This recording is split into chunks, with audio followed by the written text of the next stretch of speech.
What is up, guys? It's your boy Jake from Team Insanity, and today I am reviewing the Dsr. So I've been able to shoot the living daylights out of this gun. So I feel very comfortable being able to review it. I've shot, I actually just looked on the shot counter. I believe it was 28,000 shots or 30,000 shots. So over 10 to 15 cases, easy. Inside the box, you get a hardcover box. I sort of took some of the stuff you'd normally get, Allen keys, and you'd also normally get spare parts. You'd also get your barrel. Obviously, it's assembled right here. Inside, you get your little warranty card. Plus, you get a little rundown real quick, a little quick startup guide on how to use it. All the O-rings and everything lay out right there. Nothing too crazy. In the box, you also get, believe me, it's there, dye lube, plus you get an extra battery. You get this little charging USB portion thingy I'll go into later. It's about the board. And then in here you get extra screws, which is huge because if you lose a screw, you're kind of effed. And then you also get extra detents for the eye pipe, and you also get extra O-rings. It's a color-coded O-ring system, which I will show you in the review. So if you've never owned a dye gun or you don't know much about the color-coded O-ring systems, then at least you'll learn. So it comes in a nice thinner box than normal. I like the box that Dye has been going with. The M2 box was a little bit bigger than some of their other boxes, but I like the smaller size of this box. They don't really, you don't need a gigantic box in it. It takes up a lot of space. Here's the DSR. I have it with the boomstick on it, just because that's the one that I like. So this is what it normally is going to look like with everything on there. I'm going to unscrew this. On the inside, you get an eye pipe system. So if you break paint or anything like that, you're out there playing rocks or whatever, causes paint to chop. What ends up happening is, if you guys have owned any other guns, Planet Eclipse, MacDev, Bob Long, pretty much anyone else other than Dye, if you chop a ball, a lot of times you have to squeegee it out, but sometimes you squeegee it out, but paint still gets gunked up and messes up your eyes, and you get big eye faults, and it just gets really annoying. This basically squeegees on the inside of your barrel, so if you do chop, it doesn't mess with your eyes or anything, so you don't have to disassemble the gun. People back in the day used to criticize Dye with their thinner eye pipes. They were easier to break. They're a lot thicker now. They're a lot harder to break. A lot of problems that come with Dye guns are just people misusing them. So when you put your barrel on, this is what I do with every Dye gun. I do this in every video, from the DM12 to the NT11 video. When you put your barrel on, you start screwing. Once you get that point of resistance right there, alright, you barely give it just a little bit more of a tug, and that's it. Alright, that's it. You don't have to sit there in the pits and wring your barrel. There's still more to the threads. I can keep tightening this a little bit, but there's more threads, and all that's going to do is it's going to jam the barrel back farther and farther and farther into the gun. And what's going to happen is your eye pipe has nowhere to go. It's just going to crack, it's going to break, and then you're going to be breaking all sorts of paint because the eye pipe holds your detents, and you're going to have all sorts of issues. And then people are like, man, I hate this gun sucks, man, it shoots like shit. Well, you don't have to torque your barrel in until, it fucking reaches the bolt, alright? So don't be a dummy. Screw your barrel on like a normal person. You don't have to torque it down, alright? So, let's leave it at that. I'm going to start about the design. First off, the gun is ugly. I think there's a lot uglier guns out there, but there's not much to this gun. There's not a whole lot of milling. It's not super duper ugly. I don't mind the look of it, but there's better looking guns, hence the M3. This gun comes in retail about $900, so it is less than the M3 and the M2, but more than the Rise and the Rise Max. So it's sort of like the answer to the Gtek 160R and Shockers, the Shocker, the XLS. So it's right in that price point of those, which I've actually been able to own both of those guns, so I can actually talk about a little bit of both of those. Complete hoseless design, no macro line. Right in here, this is not a regulator. This is where your battery is at. So if you wanted to change your battery, you get like a coin or, I don't know, something. I've always used a coin. You could get something like that, twist it, and then your battery basically plops out. I'll show you guys a little bit here in the maintenance portion. Get a clamping feed neck. You get your normal die clamping feed neck. It's not like the M3 feed neck or the M2 feed neck where you have the lever. So this is the twist style. So there's no lever or anything here on the side to tighten it to a certain degree. So if you want to tighten down, then obviously you screw your feed neck, or you screw the clamp the one way, righty tighty lefty loosey.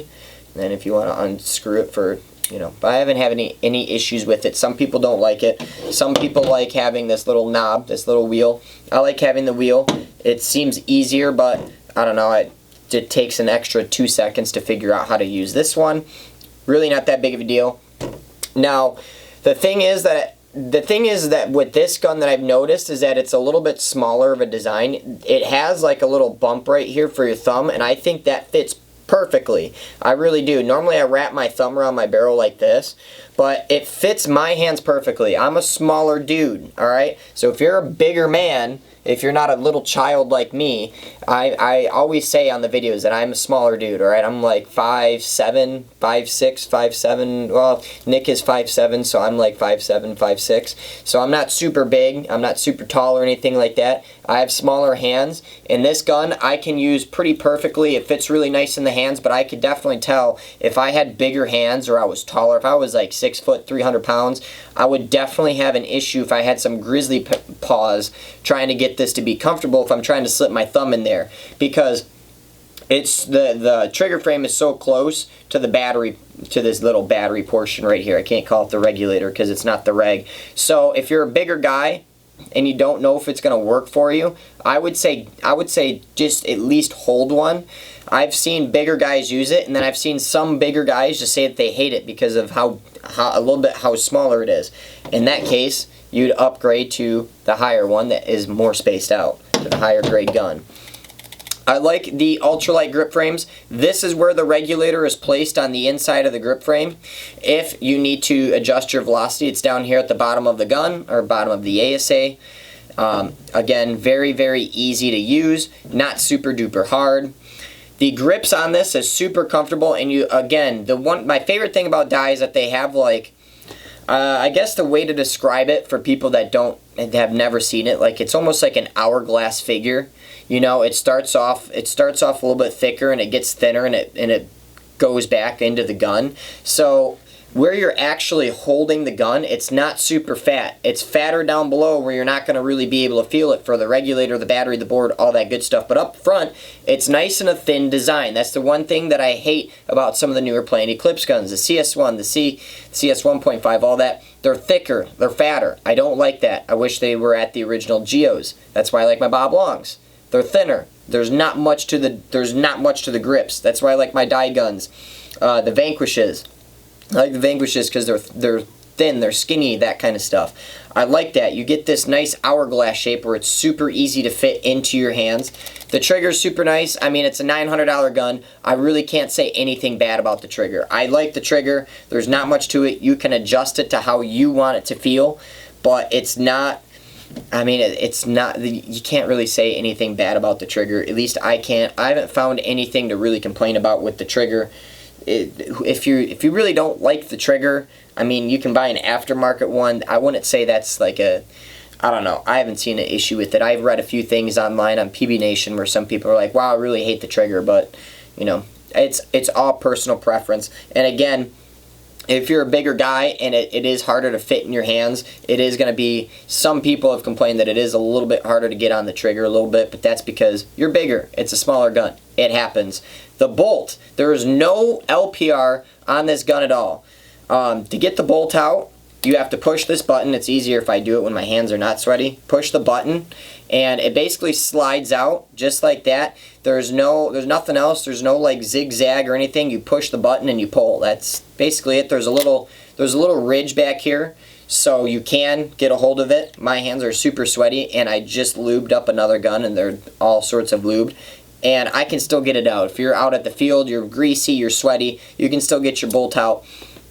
One of the things I want to go into is, like I said, so I have almost 30 cases through this thing, and I have maintenance this bolt a total of 1 time, and that is when I got it. And I've done that strictly because I wanted to see how reliable it is. So if you want a gun that's going to be reliable, because obviously the Planet Clips Gtek 160R is right in this price point, and that gun is super reliable. It has the Gamma Core. That is the most reliable bolt in a gun I have ever seen. Okay, I have the Ether 2. I froze it. I ran water through it. I completely destroyed that gun, and I am still shooting it on the same exact lube that I used 2 winters ago, or like a winter ago, yeah, whatever, it was 2 winters ago or a full winter ago.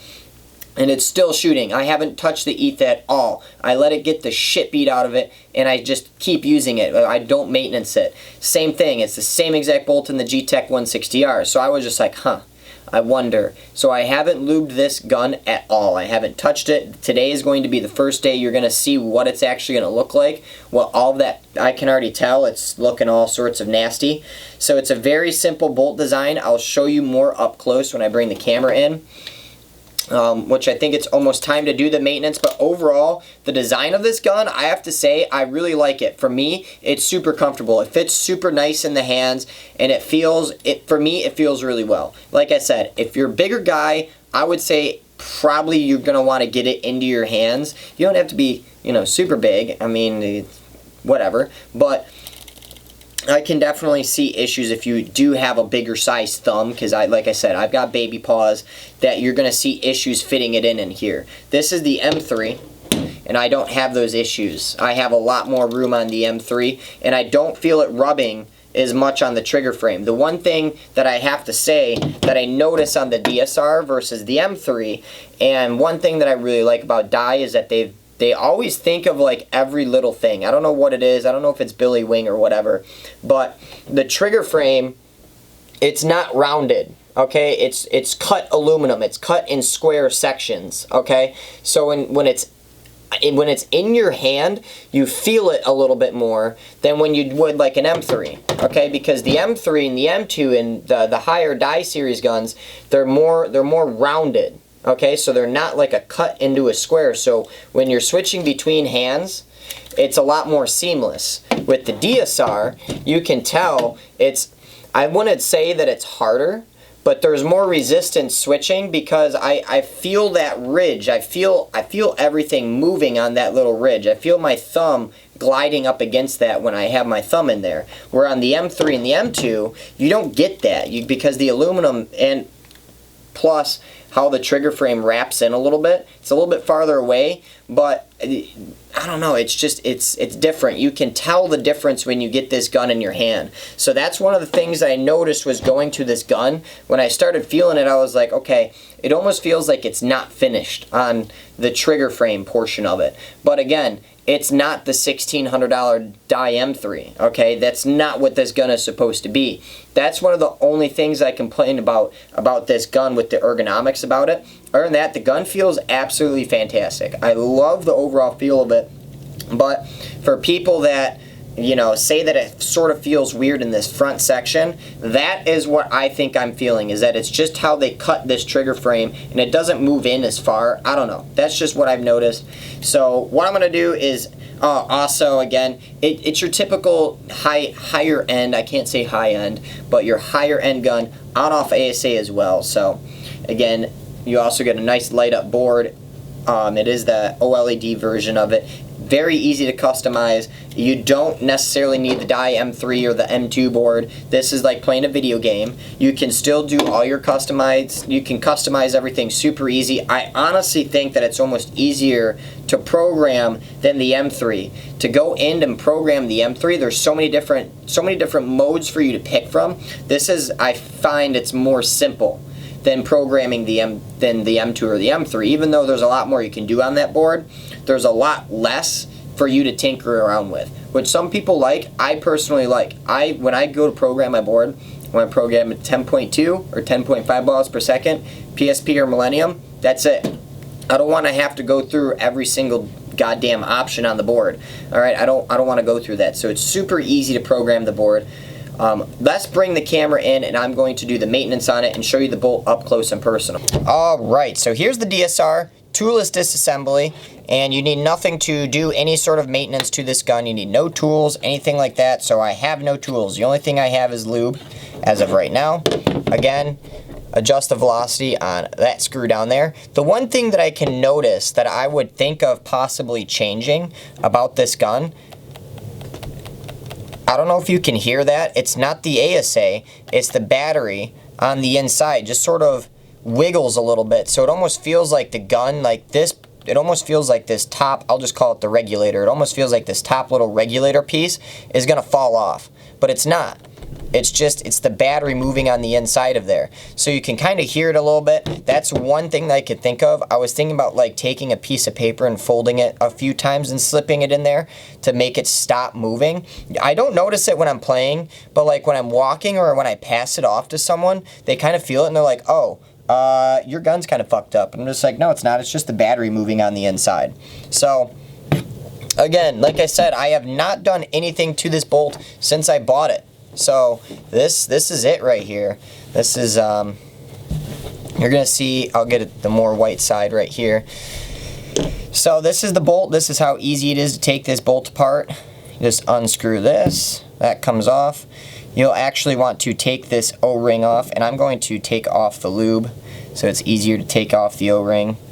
And you can see how that's like yellow and black right there. So that's looking nice and healthy for the bolt. Just pinch this, pull this off. There's that. That O-ring just left a black ring. This portion just slides out. Now, if you're leaking down the barrel or if you're having a lot of leaking issues, I would always suggest trying these first two O-rings right in here. These two orange O-rings. These are definitely can cause some leaks if you are leaking. Look at my hands. I've got like fuzzy crap all over my hands from this bolt. So if you do experience like leaking, slower leaks, I should say, not super big leaks, but like slower leaks, always replace these first two. This little blue one right up here, I'm not sure how well you can see that, but that, not the orange one, but this blue one right here, you'll probably never have to replace that. That's more of like a bumper. That's not going to see a whole lot of issues from what I've seen and what I've read.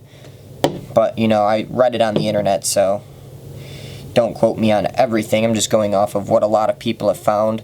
So I just get in here. There's internal O-rings in here. Look at that. Look at that big black circle that it left down there. So you can tell that this thing hasn't been used. And I think Dye has finally started to figure out, I like complicated guns, all right? I like tinkering with my guns. I like going to the field and being able to tune my gun to how I want it. But a majority of paintball players are lazy. You know, they just want to drink beer and, you know, not touch their guns. They just want to go home and hang out and not worry about fixing things all the time or tinkering with their guns. And I think Dye is finally starting to figure that out. And if they just make a gun, just shoot really good out of the box, just reliable, where no one has to tinker with it and no one has to do anything, people are going to buy it and people are going to shoot it. That's what Planet Eclipse has been doing for a long time, and that's why a lot of people buy that Gtek 160R, is because it just shoots. You don't have to worry about anything. There's nothing that you really have to worry about when purchasing the Gtek 160R. And then to get to the rest of the bolt, just unscrew this portion, and this whole assembly comes free. It's not going to come out all the way. This is as much as that you're going to need to be able to get to do your maintenance. You have your back spring back here. Everything fits in nice and snug. Put this off to the side. Again, if you are experiencing more leaking down the barrel, this one or this one right here, these two back O-rings right here, those are going to be your problem O-rings. Pretty much every other O-ring on this you're never going to have to touch. This back O-ring you're probably never going to have to do anything with. This front O-ring can sometimes be a problem O-ring, but you know, it's so if you've never really owned a die gun and it's leaking or something like that, and at least you sort of know where to start with. There is inner O-rings, like I said, like there's an O-ring on the inside of here. It's the orange O-ring. There's only one on the inside. Normally the other die guns were like lined with them. You don't have any of those other crazy internal O-rings. Same thing with this. There's nothing crazy on the inside, so it's not very hard. This is just, there's no O-rings or anything on the inside, at least from what I can see in there, yeah. So it's not like super crazy doing any sort of maintenance on the inside of this. You don't have to. So there's less O-rings than ever on a spoolie, and like I said, I've shot, you know, probably close to 30 cases on this thing, and this is the first maintenance, and I haven't seen any issues. So, and it's just been just shooting better and better every single time, I feel like. So, wipe everything off, and now what I'm going to do, I'm going to take dye lube. If you're going to lube a dye gun, use dye lube, okay? Or plain Eclipse, you want to use Dow 33, so let me put it this way. Plain Eclipse grease, not oil. Do not use the stuff that goes on the LV1. So if you're a retard and you put oil all over your internals, you're going to have a bad time. You're going to see an issue. Your gun's going to shoot like shit. Oil is for stack tube poppets. If you put oil on this gun, you're just going to shoot all your oil down your barrel. It's going to shoot very inaccurate. Plus, your O-rings aren't going to be lubed correctly, so they're probably going to wear and leak. So Dow 33, Bob Long Lube, now Dow 55. So, like, plain Eclipse, dye, sleek, any of that kind of stuff I would use. You don't need to use hater sauce. Don't use hater marmalade. Don't use the thicker lubes. Don't use Tect T gun salve, or the Tect is how you technically say it, gun salve. Don't use any sort of thicker lube. This takes a thinner lube, and less is better. So, you don't have to absolutely just cake this thing. And that's basically, I'm going to put it all back together. There's not much really to this gun. It's very, very easy to maintenance. Again, there's not much for me to really go into. I'm not going to take apart, there's no LPR for me to take apart, so it's not like the other die reviews that I've always had to do where I've had to disassemble an LPR. So there's not much, and also you'll probably never want to touch your regulator. There's no reason for you to take apart your regulator unless if you're having a problem with it. And again, if you're having a problem with it, just lube it up, put it back in, and there's only a few O-rings that could possibly cause an issue on a regulator. Regulators are super easy to fix, so if it leaks from the reg, it's, you know, not all the end of the world. This is going to get screwed back on here. And then you just piece the gun together, or the bolt, not the gun, but the bolt together, and you just lube up everything nice and light. You don't want standing lube on it. You just want it to look a little greasy. You want it to look like the top of a 6th grader's head. That's all you want to do. Or their face. One of the two. Also, don't forget, if you take off this front O-ring right here, you want to place it back on there. Don't be dumb. You're going to see all sorts of velocity issues if you do, and you will also experience a lot of breaking paint. You're going to chop a lot of paint. It's going to be crazy. This gun runs on a lower operating pressure, and I haven't really broke paint, unless if it's the paint's fault. I haven't just, like, gone out to the field and just broke massive amounts of paint, which is cool. So let me just put everything back together here. These external O-rings, if you're leaking out the back bolt, pretty simple. There's only that one right here on the back cap. Lube it back up. Slide that back on like that. Front O-ring. Don't lube up the threads. You never really want to, there's no point to really lube the threads. I got a little bit of lube on there by accident, but there's no reason to lube your threads. It can possibly vibrate itself out, but this isn't a very high vibrating gun. Done. So, and I walked you through it. It literally is going to take less than 5 minutes to do what I just did. So let's stop talking about all the other crap that no one cares about. Let's talk about the reason why you're most likely here. A, is it worth buying? B, does it shoot good? And C, is it a good gun overall? Is it worth buying? Actually, is it worth buying over the other guns? Let's put it that way. Is it worth buying over the Shocker? Is it worth buying over the Gtek 160R? For me, personally, I would have to say yes. Alright, and I'll tell you why. For one reason, it shoots better than the Shocker, more accurate than the Shocker. I like the Shocker. But again, John also has a Shocker. John says that it shoots nicer than the Shocker. when he actually got his hands on being able to actually go out and use it. But John doesn't like the overall feel of it. He likes the feel of his shocker more, but John is literally double my size. So again, bigger guy, you're probably going to want to put it in your hands. So is it worth buying over the shocker? I say yes. But the gun fits me really, really well. Is the shocker, and I'm talking about the XLS, either one of them, honestly. Is you know, the XLS worth it for you if you're a bigger guy? 100%. If this doesn't fit in your hands, the shocker XLS is great. Now, I personally think the better matchup between this gun is this or the Gtek 160R. And I have to say, my favorite overall is the Dsr. And just bear with me, okay? The Gtek 160R was my favorite gun. Me going into this gun, I really had a very closed mind going into this gun. Even though I like Die a lot, that's not a secret at all. But, you know, I do like Planet, but I'm not all on, like, Planet Eclipse's dick. I'm not like, best gun ever. Like, you know, I try to be honest. I try to be fair. I like the Gamma Core. And I like, the reason why I like the Gtek 160R is it just fucking shoots. It shoots all day, every day. I can sit here, I can put it on full auto and put 30 cases of paintball lined up in a row in one giant caddy, and it'll just sit there and feed overnight with just an unlimited air supply. It'll just feed, it'll just go. Just non-stop shoot all day long. And that's why I like the Gtek 160R, is it shoots really well. And well, yeah, it shoots really smooth, and it just won't stop shooting. There's no maintenance at all. So when I was coming into this gun, I was sort of sitting back thinking, I was like, okay, I'm like, it's going to be hard to beat that. And the reason why is because die guns normally have to be maintained a little bit more. So for me, in this price point, I just kind of want this gun to go out, beat the shit out of it, and then just go home. And be like, alright, that was a lot of fun, put it in my gear bag and walk away.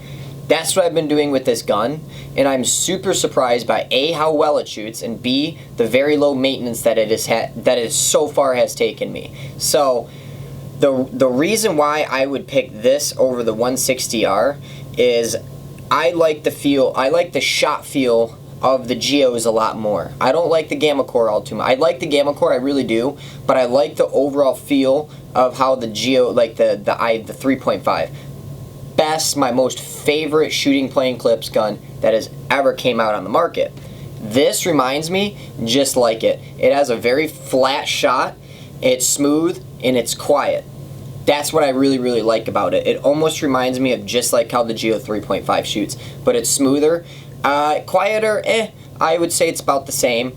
And the Gamma Core doesn't do that portion from me. So again, it's all personal preference, but that's why I like this Dsr, and it's proved a lot to me. I feel like it's very underrated because a lot of people looked at it with a negative mindset like I do. I was like, okay, it's a die gun that doesn't have an LPR, so it's sort of like the NT. It's going to shoot loud and it's not going to shoot as smooth, and it's still going to need all the maintenance. That's sort of what I went into thinking about this gun. I was like, I was kind of like, whatever. But I ended up buying it because I got a really good deal on it, and so far I've been blown away. This has been by far my most favorite gun I've shot all summer. I bought a Lux Ice, and I've been shooting this over the Lux Ice. And the reason why is, I mean, the Lux is a nice shooting gun and everything, but this I just feel is more like, I don't know, it's just like, I don't have to worry about maintaining it, like I said, and it's just so, I feel so connected with the gun. It fits perfect in my hands, and I love the overall shot quality of it. And the first day that I got this in my hand, I used it in a tournament. Like, I pulled it out of my gear bag because my M2, I forgot to charge it, so I was like, fuck, alright, guess I'm using the DSR. The first time I'm ever going to use the gun, I'm going to use it in a tournament. I never do that because I want to know the gun. Being able to get this gun, the first kill that I ever got was the first game I played. I literally slid into Snake and I had the gun shooting from the hip. There was a cool video of it. I got out wide and I shot a dude from the hip with this gun because of how light it is, how balanced it is, and how controlled it is, and how well and how flat it shoots. I know no matter what, I can shoot it from this angle or I can shoot it from this angle. I know where the paintballs are going to go. I feel very, very confident shooting this gun. Not necessarily saying that the Gtek 160R, the shocker, can't do that. I just feel a lot more comfortable with these guns because the die. I'm just used to the die UL frame. I'm just super used to it. And I don't know, I just like the overall balance and feel of it a little bit more. That's just me. And again, it's all personal preference. But I have to say, the overall shot quality blew me away. I didn't think it was going to be this smooth. And it blew me away enough to when I have the M3, where I just pulled the M3 out of the box and I shot it side by side with Jacob. And honestly, this shoots, when we were shooting it side by side, we were starting to pick this gun. We were like, this DSR shoots like not much better than the M3, and the M3 costs more. The difference is that the M3 feels better. And when I took it to the field, when I picked up the M3 at Lone Wolf, when I shot it with a few other people at Lone Wolf, we were shooting this and the M3 side by side, and people kept on picking up the DSR, and they're like, that's kind of weird. They're like, I did not know this gun shot like that. And a lot of people are like, what gun is that? Like, I didn't even know that gun came out, because they didn't really market it all too hard. So they're kind of like, oh, let me shoot that gun. And a lot of people really, really like it. And, people are shooting the M3, but then they kept coming back to this gun, and they're like, wow, that shoots phenomenal. So, does it shoot better than the M3? I honestly don't know. I haven't played with the M3 out on the field, but this gun overall has blown me away. And like I said, I've owned all three of those guns. I've owned the 160R, ended up selling it because I have an ETHA, the ETHA 2, and I needed the money and I just didn't really care. And I still have I still have a shocker, and I owned an XLS for a little bit, and then off that after 2 games because it was too big for me. I didn't like the feel of the XLS in my hands. I like the feel of the normal shocker in my hand. But that's just, again, small dude. The shocker might feel better to some people. Some people might just get this in their hands. Again, like John. John got this in his hands. He's like, wow, this shoots so good. But he's like, this front grip, this whole thing going on up here, he's like, it's just too small for me. He's like, I like the stretched feel of my shocker. He's like, I feel like I have more control. And I was like, all right, John, your opinion is wrong, but that's fine. No, I'm just kidding. But that's what I have to say about it. The overall shot quality is phenomenal. It's one of the best shooting guns I've ever felt, I've ever shot. And it does it without an LPR, and it does it with zero maintenance. No matter what, I know where the paintballs are going. I could be shooting it from my hip, and I know exactly where they're going to be going. I just feel so confident in shooting this gun. It's dead accurate. It comes with an amazing barrel. And overall, this has been my most favorite gun that I've been shooting so far. I've been shooting this over my Die M2, and people know how much I like my M2. I've been shooting it over my Geo 3.1 and 3.5. I've been shooting it over the Vanquishes, and I've been shooting it over the Luxes.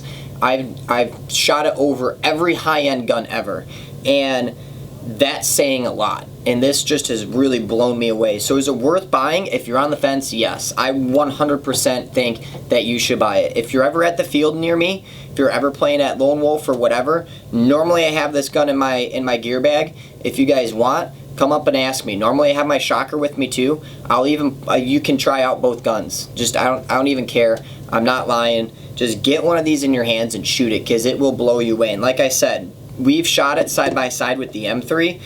The M3 shoots really nice, not for comparison purposes, but like, goddamn, this gun has just blown me out of the water. So with that being said, guys, that's how I want to end this review. Again, it's all personal preference.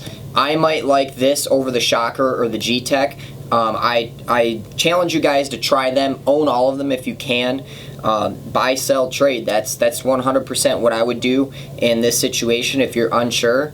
And just find the gun that's right for you. But I have to say, overall, unless if you're a bigger guy and you don't like how it feels, I don't think you'll be disappointed in the DSR, because I really am not.